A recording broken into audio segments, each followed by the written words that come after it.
Have you ever wondered why the world's most notorious mafia bosses, the ones who ordered hundreds of hits, controlled billion-dollar criminal empires, lived peacefully into old age without ever getting caught?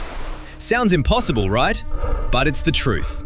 The FBI tracked some bosses for over 25 years and still couldn't bring them to trial. And the secret behind this? It's more complex and more terrifying than any movie you've ever seen. Stick with me, because what I'm about to reveal will show you why the justice system sometimes becomes powerless against these untouchables. Number 1. The golden rule of Omertà and the unbreakable wall of silence. Let's start with the Mafia's most powerful weapon, and it's not guns or money. It's Omertà, the sacred code of silence that every Mafia member must protect their life. Omertà literally means manly silence, an unwritten law dictating that members never cooperate with the police, never testify against the Mafia family, and never even admit their organization exists. You know what's truly terrifying? In the famous case against the Gambino family in New York, 1985, the FBI arrested 23 high-ranking members. How many agreed to testify? Not one. Every single one chose 10 to 25 years in prison rather than say a single word.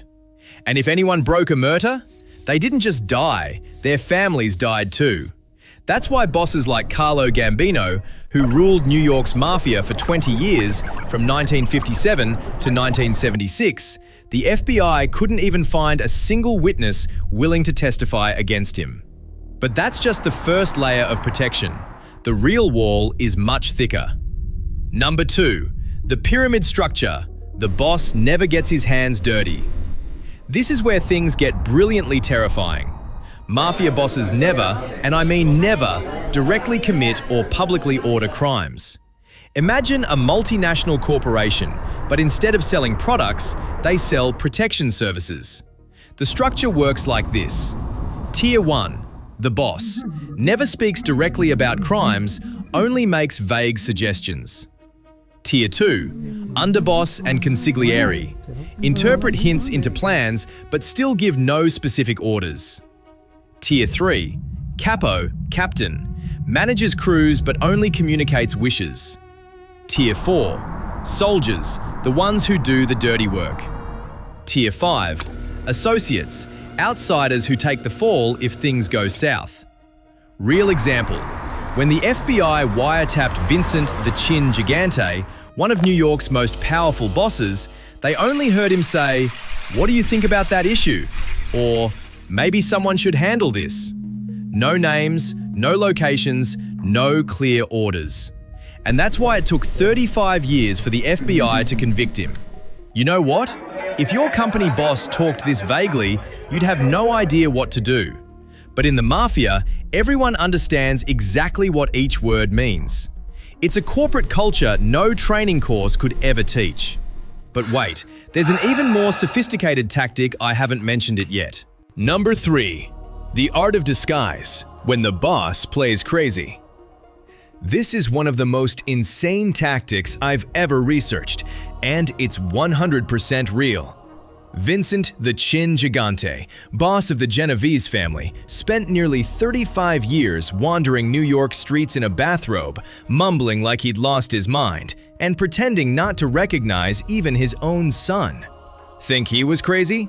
Nope, it was the perfect act to avoid prosecution. His reasoning? How could a crazy person run a criminal empire?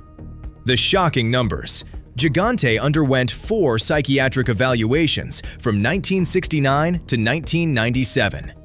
All concluded he had severe schizophrenia and was unfit to stand trial. But meanwhile, he ran an organization earning an estimated $100 million a year from gambling, loan sharking, and illegal construction. The FBI planted bugs everywhere. But whenever Gigante suspected surveillance, he'd just point to his ear and shake his head, signaling his crew, "Careful, we're being listened to." It wasn't until 1997, when he was 69, that the FBI finally proved he'd been acting the whole time. How? They caught him on video speaking normally with his capos in his home. But you know what's most amazing? Even after arrest, Gigante kept up the Insanity Act in court. It took another 6 years of legal battles before conviction. So what about the more legitimate methods the Mafia uses? Number 4. Lawyers, accountants, and laundering everything clean. If you think the Mafia is just violent thugs with guns, you're dead wrong. Modern bosses are business geniuses with teams of top-tier lawyers and brilliant accountants. Take Meyer Lansky, known as the mob's accountant. This guy built a money laundering network so complex it took the FBI 45 years to figure out how it worked. Here's Lansky's 6-layer laundering method. Dirty money from gambling and drugs. Legal casinos in Vegas and Cuba mix it with legitimate cash. Transferred through Swiss banks with absolute secrecy. Invested in shell companies in the Bahamas. Used to buy US real estate under false names. Clean money returns as legitimate investment profits. When Lansky died in 1983, the FBI estimated he'd successfully laundered billions. But guess what?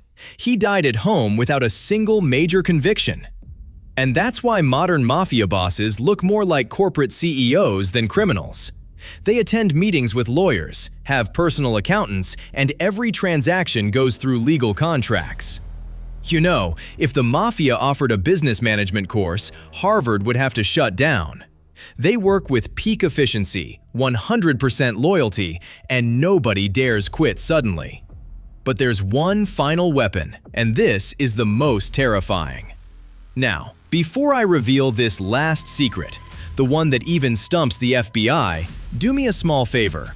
If you're finding this video interesting, hit that like button and subscribe to my channel.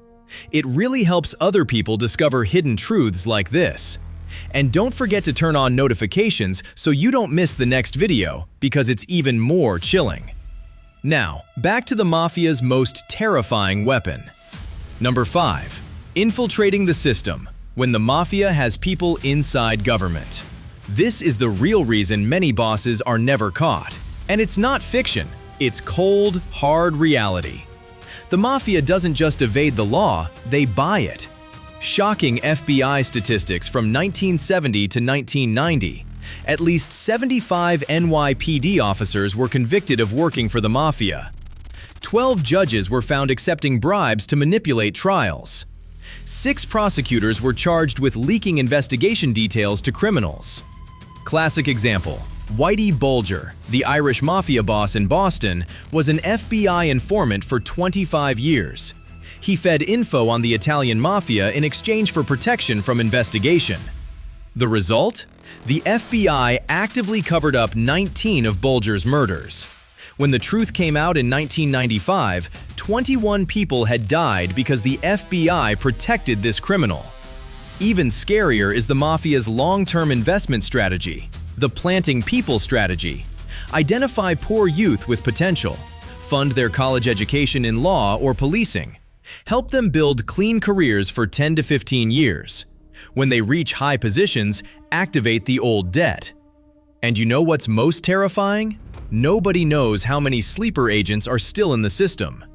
An FBI agent once told me in a 2019 interview, "The hardest part isn't catching criminals, it's not knowing if the colleague beside you is a traitor."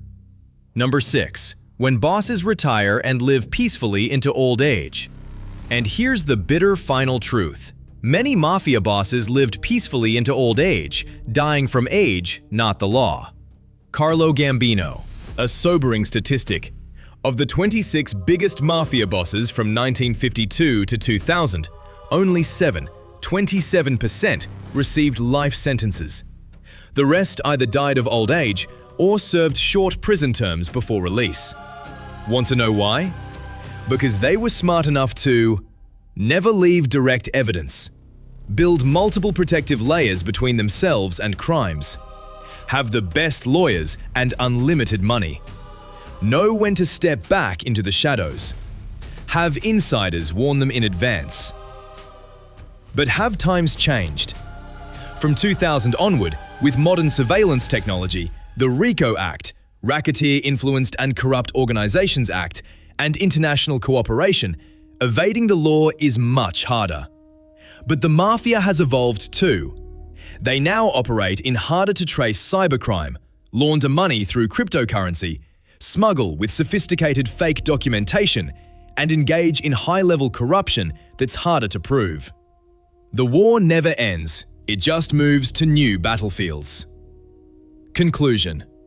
So now you know the truth about why many mafia bosses never get caught. It's not luck, it's because they built the perfect protective system. The wall of silence. A pyramid structure separating bosses from crimes. The art of disguise to fool the law. Teams of experts are laundering everything clean. And most importantly, insiders in the system. Now I want to ask you, do you think modern technology can beat the Mafia? Or will they keep evolving and staying one step ahead? A or B? Drop your opinion in the comments. And if you want to dive deeper into this underworld, let me know what else you're curious about. Don't forget to like, subscribe, and turn on notifications so you don't miss the next chilling truth. Speaking of hidden truths, in the next video, I'll reveal those accidents that everyone knows aren't accidents. Cases where police ruled it an accident, but we all know what it really was. Trust me, you won't believe what I uncovered. See you in that video. Stay safe.